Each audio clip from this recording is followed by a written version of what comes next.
Jangan lupa subscribe ya. Ingat. Oke.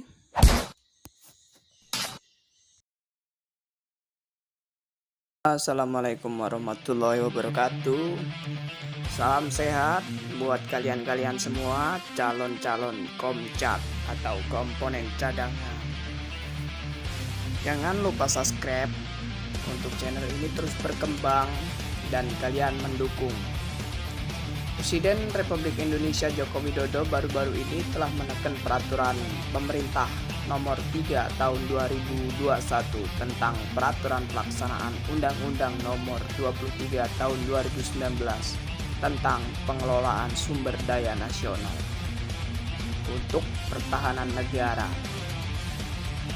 Dalam PP yang ditandatangani 12 Januari 2020, salah satunya mengatur soal mobilisasi rakyat untuk mempertahankan negara. Presiden berwenang mengerahkan warga negara untuk kepentingan pertahanan dalam pasukan cadangan, yang kemudian kendalinya ada di bawah Panglima TNI. Pasal 91 ayat 1. Pada PP Bela Negara tersebut, Jokowi mengatur perihal komponen cadangan Komcat dari mulai rekrutmen, pendidikan, mobilisasi, dan hak-hak yang didapat oleh para Komcat. Bela Negara memang menjadi salah satu program yang digembor-gemborkan Kementerian Pertahanan Pak Prabowo Subianto sejak tahun 2020. Persiapan Komcat sudah matang sejak awal. Apabila PP sudah turun, maka akan segera dimulai proses rekrutmen dan pelatihan. Kata juru bicara Menteri Pertahanan dalam bidang komunikasi publik dan hubungan antar lembaga, Daniel Anzar Simanjuntak, saat dihubungi melalui pesan singkat. Komponen cadangan itu akan terdiri atas 3 matra. Yang kalian tahu, matra darat, matra laut, dan matra udara.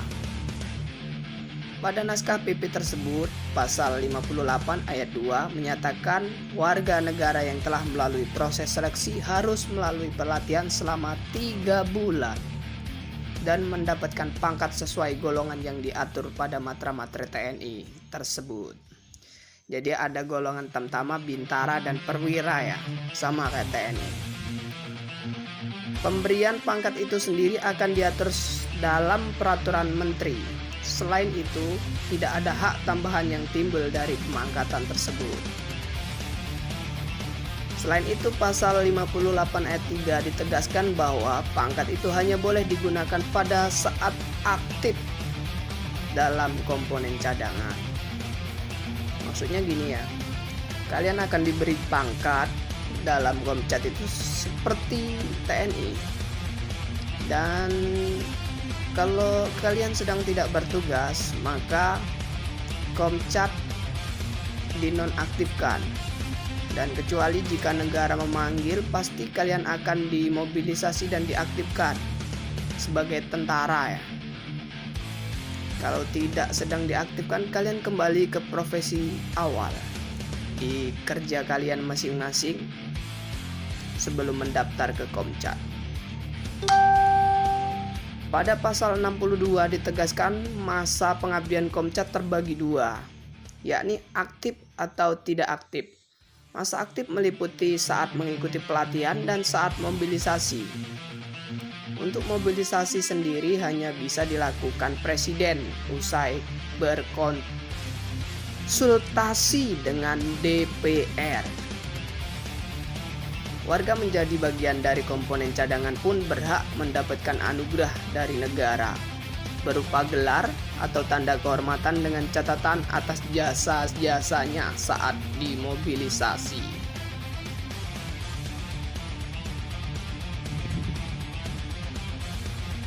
Komcat Pasukan Bela Negara Baru Indonesia.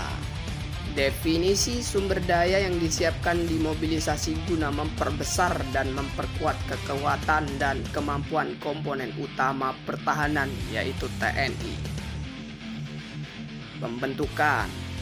Setiap WNI berhak ikut serta dalam rekrutmen ini dan tidak diwajibkan.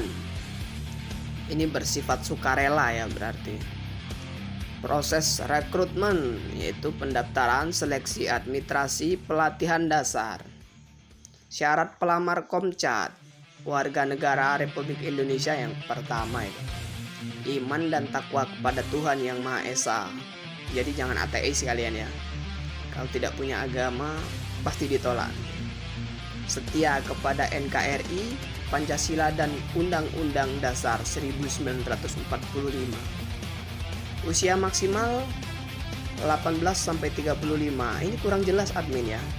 Ada yang mengatakan dari usia 18 sampai 30, ada yang mengatakan 18 sampai 35. Ya kita nanti tunggu kejelasannya lah waktu perekrutan dimulai. Ya tentunya sehat jasmani dan satu lagi SKCK dari kepolisian tempat kalian tinggal.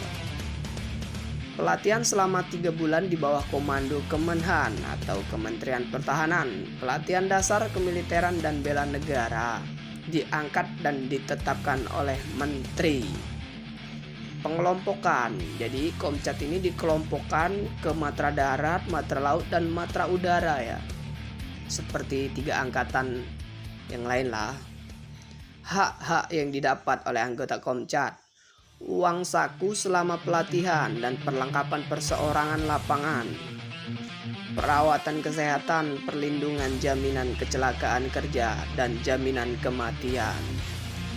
Kewajiban: pengabdian berintegritas dan bertanggung jawab, pelatihan penyegaran, memenuhi panggilan mobilisasi.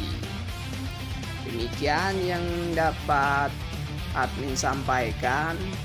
Admin cuma meneruskan dilansir dari CNN Indonesia. Oke, cukup sekian. Jadi lain kali admin share lagi lah kalau ada pengetahuan selanjutnya.